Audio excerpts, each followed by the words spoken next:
Hello, everyone. Welcome to Transform Now. I'm Brad Hairston. And I'm Michael Marchuk. And this is our weekly pulse check, taking a look at what's going on in the world of automation and AI. And Michael, let's dive right in, my friend. Let's do it. So the first article is from TechCrunch, and the title is Microsoft and OpenAI may be renegotiating their partnership.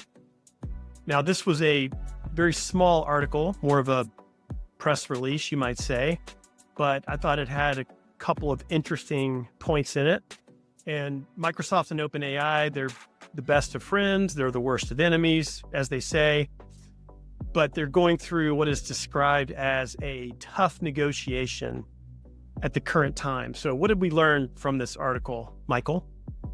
Well, we learned a couple things. One is the changing business tactics of OpenAI have caused trouble along the way for a whole lot of investors and folks who are partners with OpenAI. Yep. I know Elon Musk made a very big story about this earlier in the year as they made the transition. We're going to be for-profit, it's going to be exclusively for-profit, and then they're going back now saying, well, we'll have a for-profit public benefit corporation, but the nonprofit version of OpenAI will still be the controlling factor of that, blah, blah, blah. So what it comes down to it is that with these business negotiations and the changes in the business structure within OpenAI, it affects all of these very high profile, partnerships they have, Microsoft being one of them, because, well, what does this mean for the partnership that we've already established? What about the investment we've already made? What about the technology that we are already working with in this regard?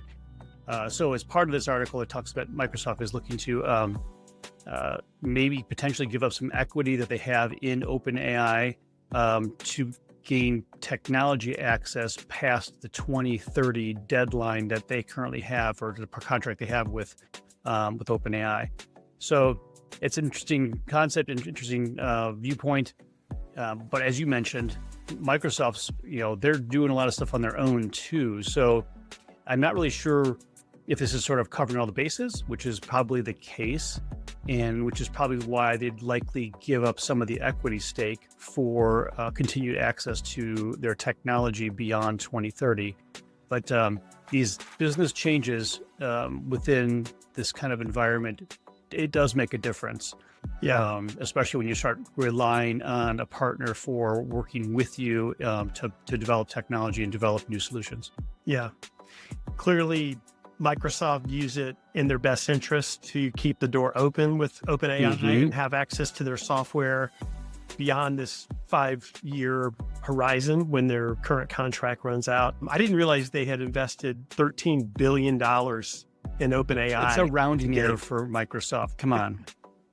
I guess so, but wow, that seems like a lot of money. Also, it noted in the article that two things that have kind of complicated the relationship between them. One is OpenAI's business has really grown in recent months. And then also the Stargate project is consuming a lot of their time. That's the one with Oracle and SoftBank and the U.S. government, where they're going to build these massive data centers together in Texas and other locations. Who knows where this will all end up? I'm sure they will continue to be very collaborative in the distant future. But it's always fun when companies like this get together and have to hash it out. That are both in the same. They're competitors and they're collaborators. They're frenemies. So right.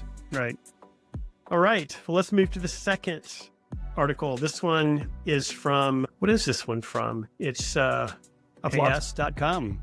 AS.com. Okay, I thought I was reading it wrong. I don't know what that is, but it is a source that had an interesting article called, "Is ChatGPT Having Robot Dreams? AI is hallucinating and producing incorrect information, and experts don't know why."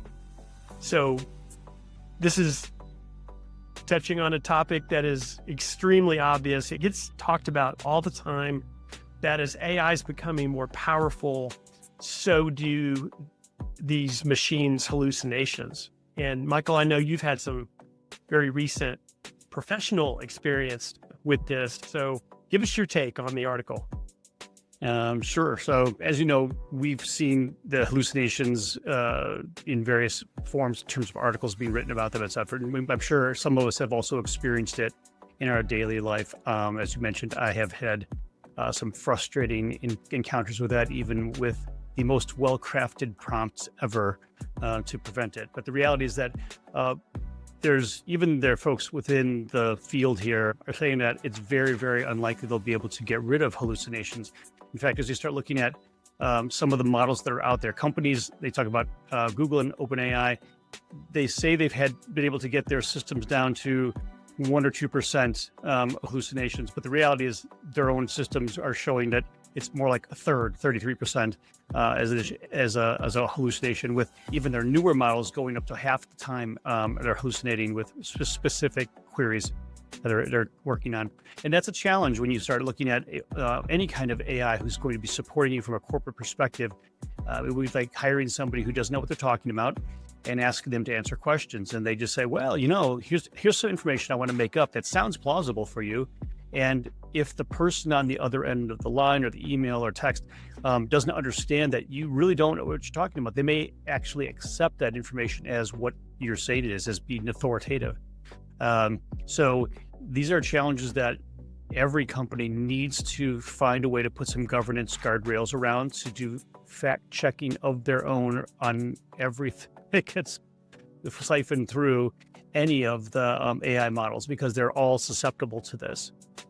So again, nothing's perfect, but the reality is that by doing your own due diligence with the answers that come back, you're protecting then your firm from potential liability, but you're also going to be helping to manage your customers' expectations, because you'll be giving them more correct answers than if you just simply let a model, spout off whatever it wants.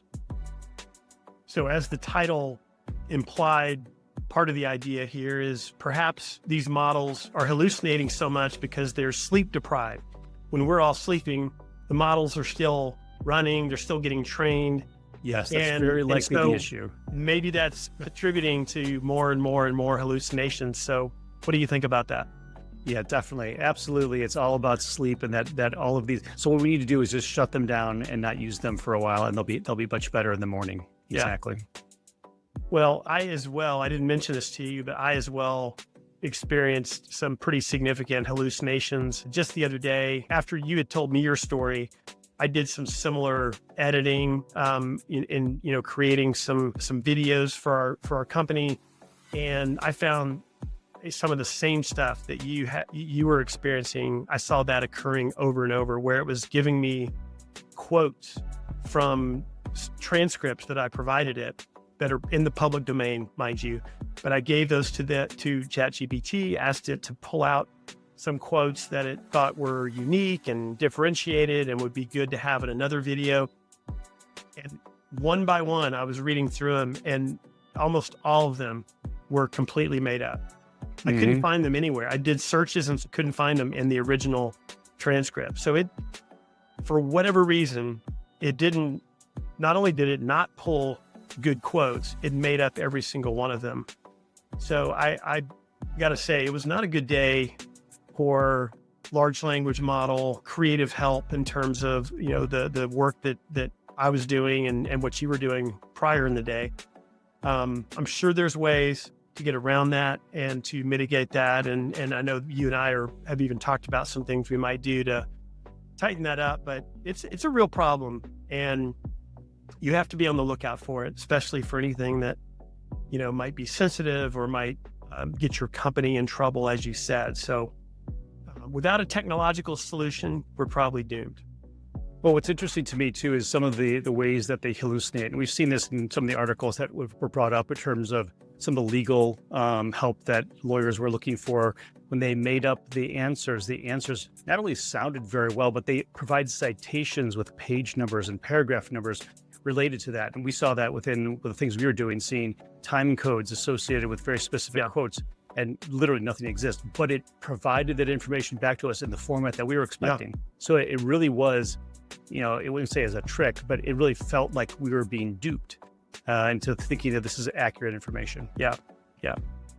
So my apologies to AS, which is the source for this article. I looked it up, and it's actually a sports publication in the US that covers the major US sports. I'm not sure why they were talking about ChatGPT, and maybe they were having issues. Maybe they were having issues with sports hallucinations and statistics that were correct. It's very possible. Okay, well, let's move on. So the next article is from CBS News, and this one is titled, "Injuries Left Them Paralyzed. An Early Promising Clinical Trial is Helping Them Walk Short Distances Again." Now, this story was actually featured on the show 60 Minutes, broadcast on CBS News in the US. And I got to say, I saw it on this past Sunday. It was remarkable. And that's partially why it's on our list here, because I think it's worth talking about. We don't talk about some of the overwhelming positive use cases for AI enough. We talk about hallucinations and challenges and things like that, but there are some ways that it's truly changing the world. And this is a great example. This deals with a French neuroscientist and a Swiss neurosurgeon who have figured out a way to use AI to help people with the most severe spinal cord injuries walk again. And they're doing it by connecting nodes to their brain and attaching it to the parts of their spine that control their legs or their arms or whatever's paralyzed. And it's actually working. So, Michael, what did you think about this? There's so much in this article that just blew me away, but what were your thoughts? First impression reminds me very much of the movie Upgrade in terms of the implants to allow someone to gain function of their limbs again. And of course, like with all of these science fiction movies, the dark side of it is that the company was able to control the ones who had this implanted in them, etc. So, right, again, I know this is unlikely the case within this particular environment, but you have to wonder too, in these kinds of cases, if in fact something like this was able to be working and was rolled out in mass, is there a subscription associated? Well, you can walk this month if you just pay your bill. So that's one thing that, again, I'm looking at things from all perspectives, and that one kind of scared me. I do think this is amazing, though, that being able to actually allow folks to be able to gain control over their bodies again, to be able to use them, leveraging this new technology. The challenge you have, though, is going to be, the complexities of each one of these operations and each one of these components could make it difficult for widespread adoption, because not everyone's injury is the same. Right. The second thing is that I brought up in here is that this person was very, very fit. So they're training for an Ironman competition, and they crashed on the bicycle portion, and it caused them to lose basically everything. They broke their spine in half, and they lost everything from the waist down. So, second issue in there is that this is from someone who was very, very healthy to start with, to be able to accept this kind of treatment, if you will. Yeah. So, again, it may not necessarily apply to everybody, but it's very encouraging to see that this is a potential that could be very, very life-changing for folks who are able to take it. I was just really impressed by these, this small titanium device that they put in their head, and they put it on the portion of the brain where a lot of your movement and stuff is controlled, and they have the person think about moving their right leg, and they see exactly what part of their brain essentially lights up, and they can use that to kind of map, okay, this is where this is controlled and this is controlled. And then as we talked about, they attach that to the spinal cord that is controlling those things, and they think about it, and it moves.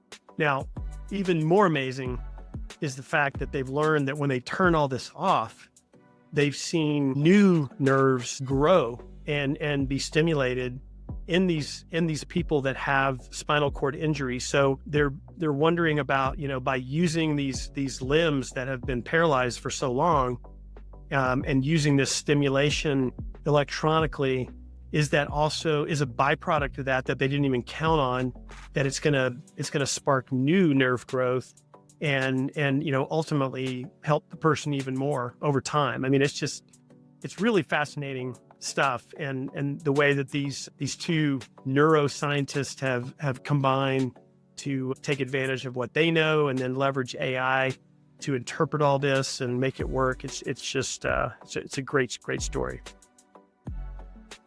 All right, so we moved from that, which is a incredible, impactful, very serious story that we should all pay attention to the most ridiculous story we have of the day. This is from CBC in Canada, and it's an article that says, "Why is everyone suddenly a doll? The newest AI trend is more than harmless fun."